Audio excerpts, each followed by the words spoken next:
I always can tell if the tone is going to work, if I enjoy watching the actors when they're not speaking. To have actors that are that enjoyable to watch all the time and are that good and have proven that in film after film in the past, as tough as they are on each other and as kind of unlikable as so much of their behavior, I thought the tone that you felt through them would give us permission to go pretty dark. And it's definitely the darkest thing I've ever done, by a long shot.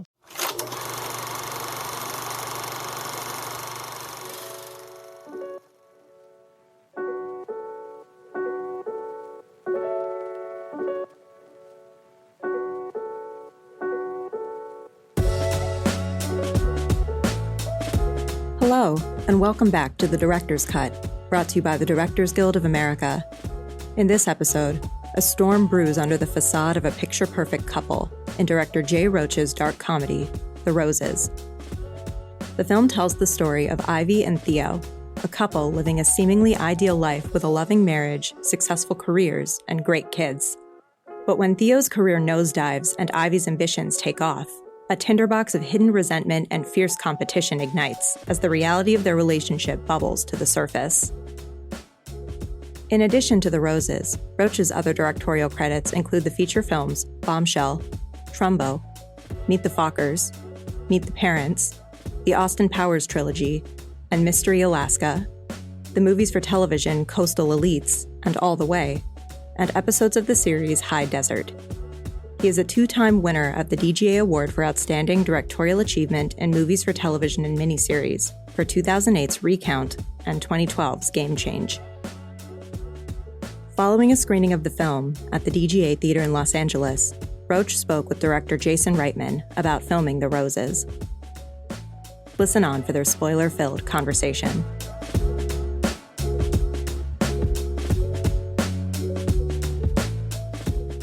Why do we have such a hard time talking to each other? What you mean? not humans? you and I. Humans generally? Yeah. Well, in relationships, I was just saying, that one of the things that I find so tough is to be able to voice even really dark thoughts. That's what drew me to this script, is how in my mind, in my stereotypical mind, sometimes I feel like British people are better at that than Americans are. I was raised in a pretty repressed, household where it was either saying, pleasantries and sort of a kind of repressed conversation, or just explosive, saying all horrible stuff. But the ability to say dark things and trust each other enough to get that, okay, well, we're just venting, right? And we still care about each other. We're still giving each other the benefit of the doubt. But after this conversation, we'll have moved forward in some way. Right. And I think that's what I loved about their relationship. And Tony McNamara, who's the great screenwriter who wrote this, was that even from that therapy scene on, you kind of go, oh, this is an enviable couple. Right. They got it all. They know how to do this. And of course, as soon as the power dynamics shift, their love language doesn't hold up. And I don't know, I don't know what, I think it is a movie that could be part of a couples counseling conversation. You could just watch the movie and then have a session to try to talk through why it's so hard. I'm glad you talked about your parents. Actually, my first question was going to be, how did your mom and dad get along? Pretty, I don't know, almost like All in the Family. My dad thought of All in the Family as his story. He was a conservative, traditional sex roles, gender roles kind of person. And my mom was the housewife, later on, after I moved out to go to school and stuff, she started working, and everybody in the world that was around her realized, oh my God, this woman is incredible. But they didn't have a good language together for some of that, and I think it was tough on them. There wasn't couples therapy, available to lower middle class Texan. It just wasn't a convention that. Do you think that made the script more illicit and exciting to you? Like I'm curious sometimes with other filmmakers when they read a script, Do they want to make the movie because they relate to the script, or do they want to make the movie because they relate to it so little, and because of that, it's illicit and exciting, and it becomes a chance to live it out? I can't do it that way, that latter way. I have to have a personal thing to it. It almost, in the best forms, it's almost therapeutic because it's so close to. I don't write my movies. I've mostly only direct. I do some writing in all of them, but I'm not the writer, and so I have to find another connection to it that's after this process, and then I get into the development process and connect on a personal level. I mean, probably the best example of that is Meet the Parents. It was such an anxiety dream movie for me, and it so tapped into the anxiety dream I had when I met my wife, and I found out her dad was a shrink.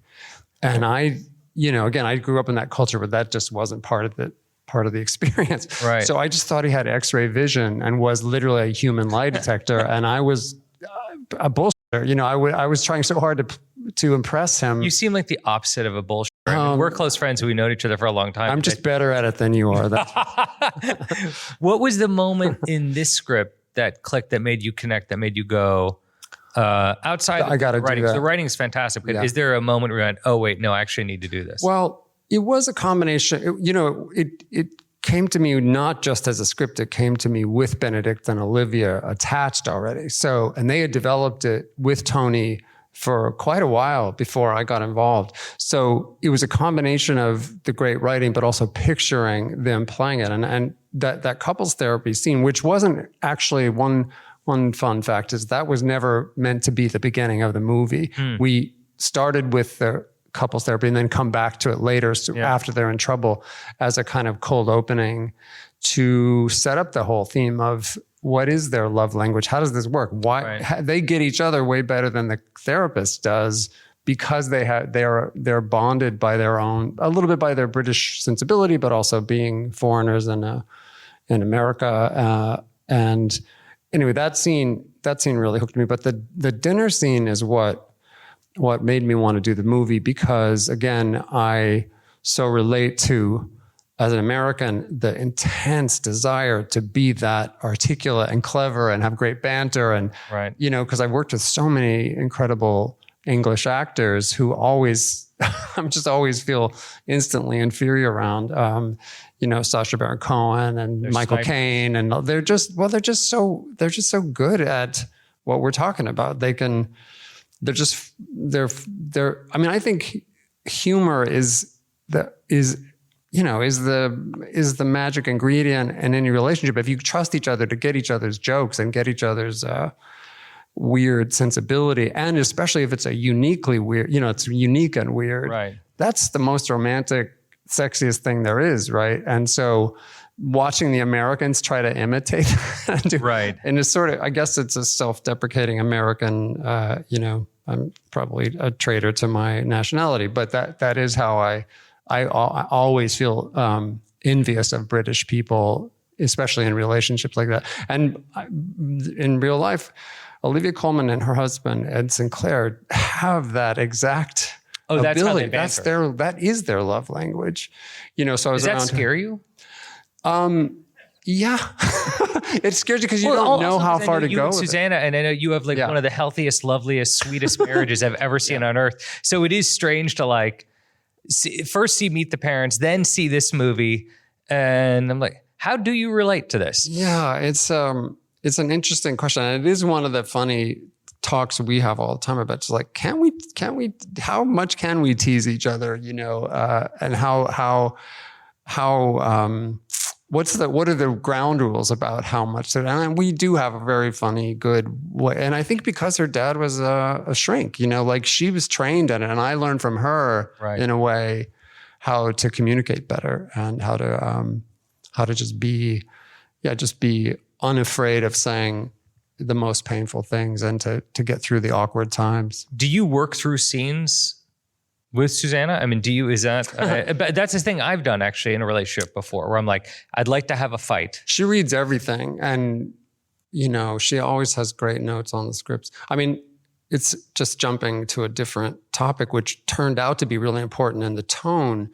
She just always gets the music thing down. She's Right. My wife is Susanna Hoffs from the Bangles, and she's always been, she was in the Austin Powers band from the beginning of my career and has done something and musically on every film. And she was one of the voices in Bombshell going, ah. Oh, right. It's, it becomes a tonal, that's her love language is music. And we were struggling to find the right sound. In the score, we got there pretty early with Teddy Shapiro. He's done a ton of my films and he's a fantastic composer. But finding the right needle drop sound, we hadn't quite locked in on what it was. And she said, she said, why aren't you using that song Love Hurts? Isn't that the whole? And so she did that with Eric Johnson from the Shens on her own in our house. Oh, no just kidding. said, you don't have to use it, but just try. And it became the middle of the films, a thing when they were just starting the dinner. And then I had heard that Turtles song, Happy Together. And she said, I'm doing that already. I've already figured out how to do that. And they got Rufus Wainwright to come to our house and record that. So that became the title sequence. To have friends. Yeah, to have someone who can do that in your house. Yeah.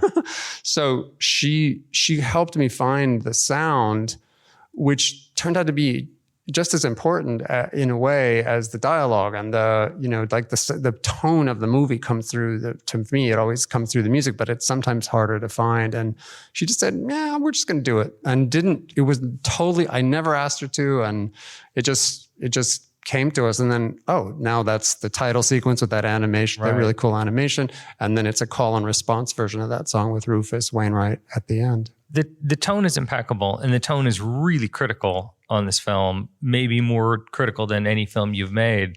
I'm curious. More of a tightrope for sure. Yeah. Well, and there's something really interesting happening, which is we're watching this satire, or not satire, this gnarly dialogue from between the actors, and in the hands of either actors who are more comedians or more American. Yeah.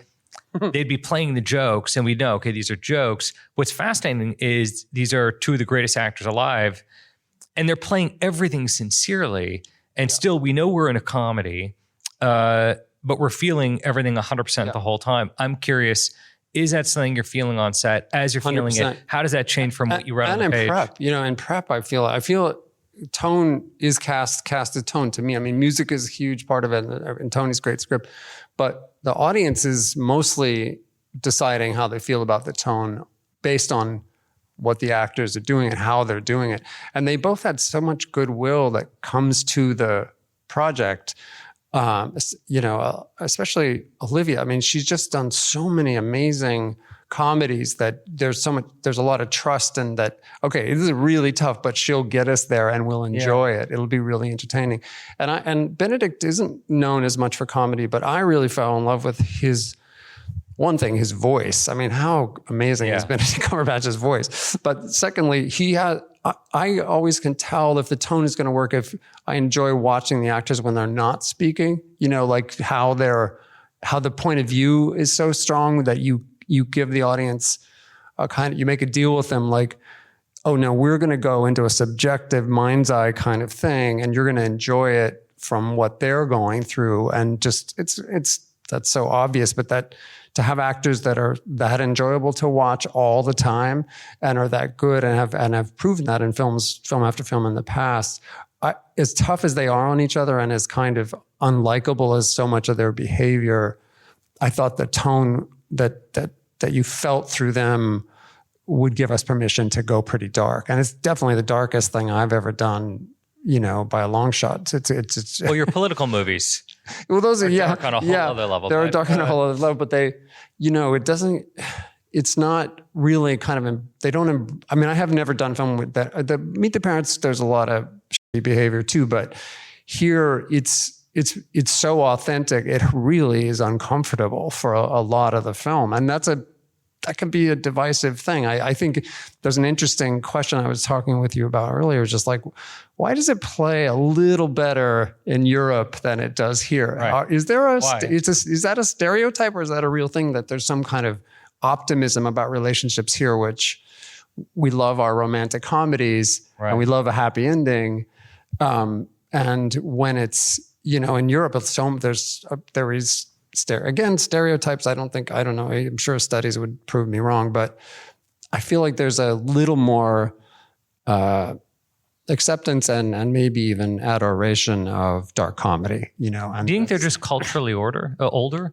I mean, they're coming from countries that are 1,000 years old instead of 250 years old, and we are teenagers, and they are genuine adults who have been through the ringer and go, okay, well, these are the doldrums of a relationship, and it works out. But I do think we're an optimistic culture. There's a really great book called Fantasyland by Kurt Anderson about how there's so many things here that could never exist anywhere else. The like professional wrestling, Scientology, and Steve Jobs, and people fake it till you make it. There's a whole optimism in America that makes so much of what goes on here, possible, I guess. And that the kind of almost benign delusion. I wanted to call my company Benign Delusion for a while, actually, because I really think there is a I don't know. Again, it's almost a delusional optimism. Whereas I think around British people, I find they find that hilarious and sometimes sad that we're so optimistic. Do you know what I mean? Like, so if I get quoted on any of this, I'm probably, turning enemies into whatever, but that is just an observation, a very, very superficial. I admit it's very superficial, but there's something to that. Is that part of your curiosity going into this? Yeah. Because I look at your career. You have a fascinating career. One, you've made, I was looking it up again and I was like, oh, you've made more political movies than Oliver Stone somehow. I have made a lot of political movies. But you've made what I think is three important trilogies within the last generation. Obviously, the Austin Powers, obviously Meet the Parents, but then also this political trilogy with Recount, Game Changer, and Bombshell. Yeah. And you seem infinitely curious across a broad spectrum, and I'm curious what on this script. I appreciate what was the question you were trying to answer yourself as a director? I mean, you must have you made The Front Runner. I was reminded how much I love that movie, and it was such a. I mean, that to ask those questions about how then shall we proceed as a civilization, and what kind of characters are we going to get behind or not or question in terms of the cautionary tales. Most of mine are cautionary tales about politics, and I think that's the kind of through line. Those are also anxiety dreams to me. I've said this before, but I actually don't have any other kind of dreams. I think other people do have dreams that aren't anxiety dreams, but I don't. I just only have dreams where things just increasingly get complicated, horrible predicament that I make worse in the dream over and it always escalates and then until I wake up. So and that's mostly what the films that I'd like to do is because. Let's actually just shift gears and talk about your shadow self. And yeah. I mean, it's, Eraserhead was one of the films where I said, oh, dysfunction and an anxiety dreamscape can be funny and be entertaining. I'm going to make films instead of go to law school. So, yeah, which is, by the way, wild, because the other thing I learned today, because I was like, I better prepare for this. You were Stanford economics before you did USC film school? Yeah, I was pre-law, 100% pre-law. What happened? I saw Eraserhead. And I also started shooting still photographs, and I worked as I had a lot of work study jobs to get myself through school, and I worked in a video outfit that beamed engineering courses to the beginning of Silicon Valley. It wasn't even, but all the electrical engineering courses at Stanford, we would beam them out on microwave, and so I helped organize the cut. But as a side thing, they let me shoot little documentaries. I was shooting still photographs. I was running the public affairs thing and doing radio documentaries. And I was like, I don't know if I'm going to go to law school. And then I took a summer production course there at Stanford, and then applied to film school at USC. So it was a kind of sideways, distraction at first. My parents for sure thought it was a distraction, but. Yeah, I needed it. I needed it as therapy. It sounds facetious, but I actually was an anxious person, and I thought, oh, you can act this out. You can act out this dysfunction and portray it, and see if someone else see if your audience might agree that, oh, this is kind of something I recognize in the human condition. Let's talk about it. Is that something you pursue once a movie is done? Are you curious if the audience actually connected in precisely the way you asked? I screen so much that I think some people are worried that I'm almost like somehow pandering to the audience. But for me, it's exactly not. I mean, it's definitely not that. I see how people react, and I don't always go by the focus group or but I love the conversation. I love to turn the audience into collaborators with us on how something is playing. Let's have this conversation and see if you get anything I'm saying. And a lot of times you just find out, oh, you don't get it because I gave an off ramp that I didn't intend to get about how that comedy is playing or how that message. And I was trained in comedy, or most of my on-the-job training was through Mike Myers and then Ben Stiller, and then ultimately Sacha Baron Cohen and a lot of other cool people. And we just easygoing. We just trained. Yeah. All but softies. people that, you know what, they were pretty easygoing on those, as long as you convince them you care as much as they do, and you don't judge them for being scared, because comedy is to me by far the most terrifying thing to try to pull off. Was that like that with Olivia and Benedict? Some. I won't go into the specifics, but yeah, there's always fear. I've never worked with someone who's really. I mean, Olivia, and I'll tell you the fearless. exceptions. Yeah, she's pretty fearless. She's so comfortable in her own skin. She's Who's rare. more confident, Kate McKinnon or Olivia Colman? Well, Kate is. I wouldn't call Kate confident, because she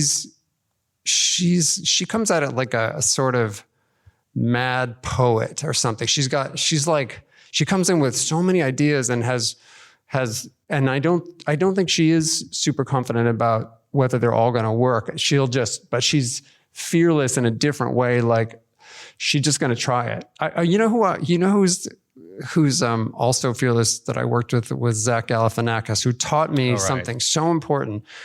I don't know how many of you have seen Zach's stand-up stuff, but he loves it when his jokes don't work. When he tries, when he's really putting it out there and it dies, he gets so much joy out of that. He finds it so funny that he was that delusional to think that joke was going to work. I remember, and he loves the bomb. So he loves the bomb. And so how do you lose? You can have just as much fun, maybe more, by total failure as you do when it succeeds. So he wins either way. And I was like, oh man, I need that. I don't feel that about directing. I don't think I'll ever feel that. I got a little more out of him though. I find lately, I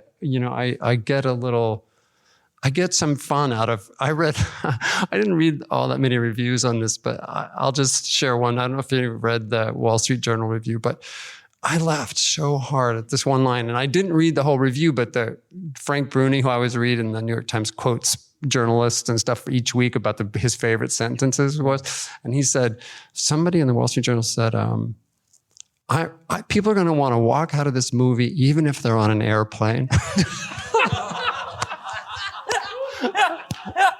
And I laughed so hard that I was like, okay, that is the darkest thing anyone's ever said about one of my films. And I liked it. I was like, that Zach, is very fun. I'm calling Zach. I know. That is a high five. Yeah. I loved bombing that hard for that particular person. Fortunately, there's been a lot of great reviews too, but especially in London, strangely. So, but I did. You do have to, I know, comedy's hard, just comedy's hard. And some people handle the kind of built-in neurotic thing that kicks in better than others, for sure. I got a couple of, what do you think you learned on this one?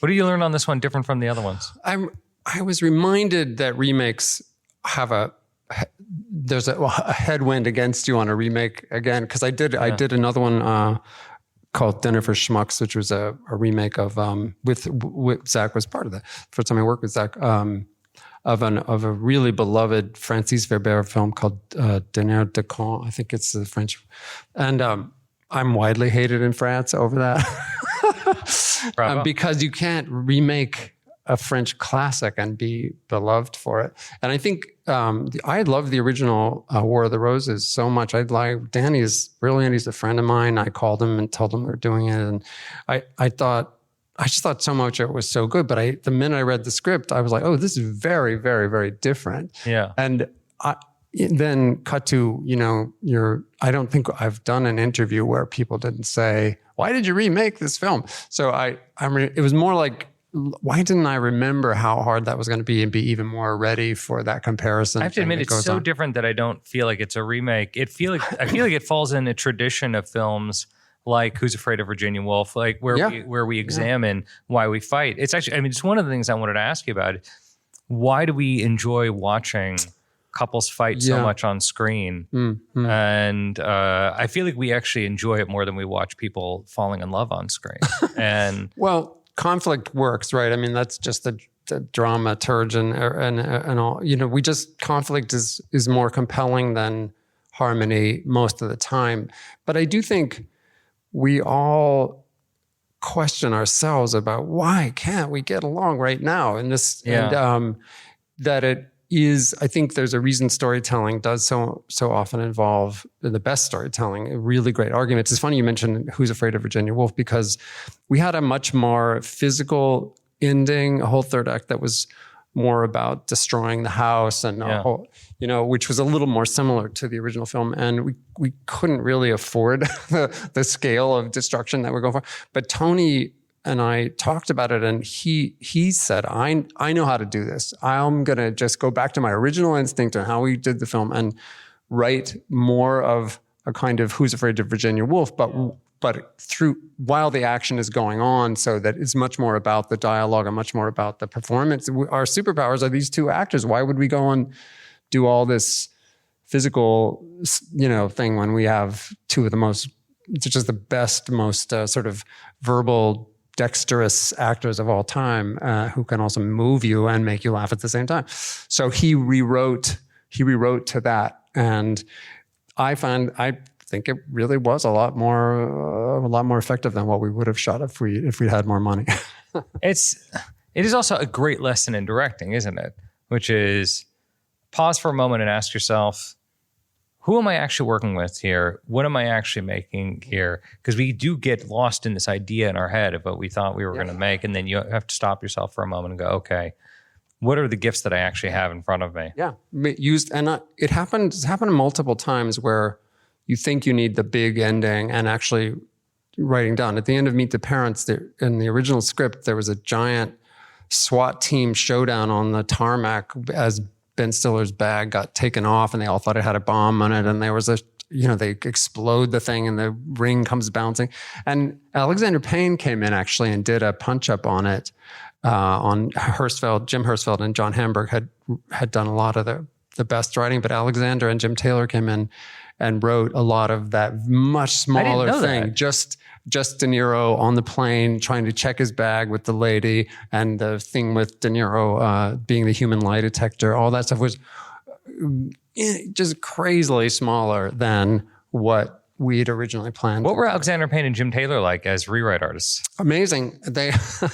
Alexander's a good friend, and they came in and they wrote an entire different story, a whole different movie, with Owen Wilson's friends came. I mean, it was a complete, they kind of threw out the whole draft. Really? And I said, I'm 8 weeks from shooting and I've already cast this. And, but this one section at the end, plus he wrote this poem that De Niro reads about his mother who died and whose ashes are up on this poem during the first dinner scene. And I said, but I know how to fold all this, the best parts of this end. So we used just a few, I don't know how many pages there were at the end in that one little section, and which were amazing. And it totally revolutionized the movie. So, but smaller endings, when you have great actors, why not just get down into what really matters, as opposed to trying to set piece yourself to Nirvana. You have an incredible breadth of technique. Each of the movies is different from each other, particularly between your broad comedy and the political films. And same with you, my friend. I learned from. Well, I learned from you and too. maybe I'm asking because I'm also curious for myself, but I am genuinely curious. And I remember when you were doing this stuff for the Oscars as well. Like I remember this. I was like, didn't you do those segments at the beginning of the Oscars? Am I misremembering? No, yeah, not me. Really? I would like to. What were like little? I thought you did these. No. But never mind. Those are very cool. Those like cold opening. God, I thought you did those years ago. Anyway. Yeah. I love that you imagine me as that person. That's great. I thought it was really early because I thought I remember hearing about you, and it was right at the beginning of your career, and it was like, God, he also does these pieces, and he knows how to replicate these films. I don't know where that would be so good. Technique comes from, but we did. I mean, the Austin films are so much of that is just. Stealing from Richard Lester movies, stealing from, Our Man Flint. And like we stole accurate. So many, but they have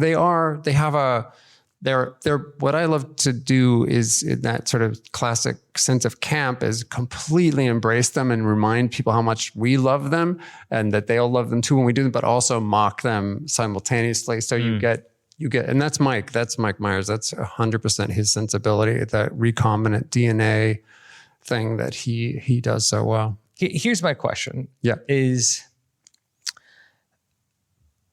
how do you approach each new film and recognize the tone and approach and directorial look that you want to give it and decide, I want to do this because this is me versus I want to do this because I'm trying to emulate this other thing. And I say that because there's this breadth of tone across your work. You've done very broad comedy. Question. You've done really serious stuff. You nail it every time. And so I'm curious, you look at the script, it's unique from your other work. And as you start to approach all of your decisions, your visual decisions, your audio decisions, your casting, how you're going to approach the edit, at what point do you feel like this is a Jay Roach movie and I'm doing it this way? Versus... that's probably in a pop culture being accepted or I don't know, rated in some way in pop culture. I probably should have found some particular vision or whatever that I stuck to film after film after film, which so many of our favorite directors do. And so that you become more, you have a body of work that, the Coen brothers, like I'm such a Coen brothers fan, that they always do something a little bit, there's always a look. And I was more inspired by Sidney Pollack. Sidney Pollack was a hugely influential person in my life. He ended up giving me the break to do Recount. He was directing Recount and he got sick and he said, hey, come in and why don't you do this? And I was like, no one had ever given me a chance to do drama or politics, which I really was interested in doing. And Sidney came into, but if you look at the films we were just talking about, because of Robert Whitford, Jeremiah Johnson, but then all the way to Tootsie or, Out of Africa, or one of the favorite films that we loved was the Anne Bancroft movie that he did for Playhouse 90, I think it was called, The Slender Thread with Sidney Poitier. And like he could do Or anything. They Shoot Horses. Yeah. He could literally, but he didn't feel the need to stamp some visual style on it that made it uniquely his. He just served the story. And that is all if there is a story I love, I'm going to try to not just get into it, but become the kind of benign cult leader of that story. That's going to be the scripture. I'm going to get everybody else to drink that potion or sign on to those rituals that go with that story. But I probably could use a little more ego in it, but I never find the ego in it. I just find the story. Just let's figure this out. That's why I keep the screenwriters I've never done a movie where I didn't keep the screenwriter involved in every part of the process, all the way through to, in prep, casting, on the set, post, showing cuts, even down to marketing. I think screenwriters it's so fun to have a creative person with me that is my cult leader. Well, that shows your confidence though. Yeah. I think that the reason why directors often get so scared of having their screenwriter there is just fear and vulnerability at the end of the day. Yeah, I think that's probably true in some. Although benign, but also some people like to production company name as well. Yeah, benign cult leader, cult of whatever. But I think if I was a writer, which I envy writer directors like yourself who it's all there, within your one big brain. But I comedy is more collaborative, and just constantly having people come in, punch up, throw jokes in, whatever. But even when I was doing dramas, I enjoyed it so much that I just kept doing it that way. We are almost out of time. Are you up for telling the story of how we actually first met? I want you to tell me. I think I know which story you're referring to, but you remind me. This is on my mother's short film. Oh, yes. Oh my God. Yeah. Okay. So that is a good story. I wanted to, so Jason's mom, Genevieve, is that the right pronunciation? Genevieve, yeah. Genevieve had a really cool short film that she was going to direct, and I desperately wanted to be the director of photography on that. Did you know that? I auditioned I didn't know like about crazy that part. to be because I had shot some stuff, and I was teaching film at USC for several years, teaching cinematography. And I thought on a short film I might be able to get a shot at, and they were so nice. What was her producer? Ilona Hertzberg. Yeah. She went on to produce Waterworld and Dante's Peak, a huge number of movie. things. And she worked with your dad a fair amount, didn't she? Oh, Ilona's husband, Danny Goldberg, was my father's producer. They'd gone to college together. So I was in, and the guy they hired, I can't remember his name, to shoot it was really cool. And I think he was part of that whole world. But Ilona and I got along so well that she said, well, I can maybe get you a job on the camera, in the camera department. So I became a gaffer, and I got to, and I was pretty inexperienced. So it was definitely where I should have been to start off with. But the other weird thing is they didn't have a stunt motorcycle driver for the woman. Was it Lottie? What's her first name? I don't remember. Yeah, Christine Lottie. I think it was and so I got to be her stunt double on that and drive the motorcycle. They put a wig on you, right? Yeah. Yeah. Well, they didn't have to put a wig because they had the helmet. And then maybe they did have to put a wig on it. They probably did to get hair going. I will always tell the story that you wore a wig and were the stunt double of the motorcycle. Christine Lottie. I think that's who it was. Yeah. Jay, I'm so grateful to have you as a friend. I'm so grateful to know you. We are also grateful to have you as a director and for this film. Thank you. Oh man, I'm the great Jay Roach. Thank you all back for to being you, here tonight. Jace. Thanks for doing this, brother. It's amazing. Thanks for listening to another DGA Q&A. The Director's Cut is available wherever you listen to podcasts. And please share, subscribe, rate, and review. We'd love to hear your feedback, and you can help fellow film buffs find the show. Thanks again for listening, and we'll see you next time. This podcast is produced by the Directors Guild of America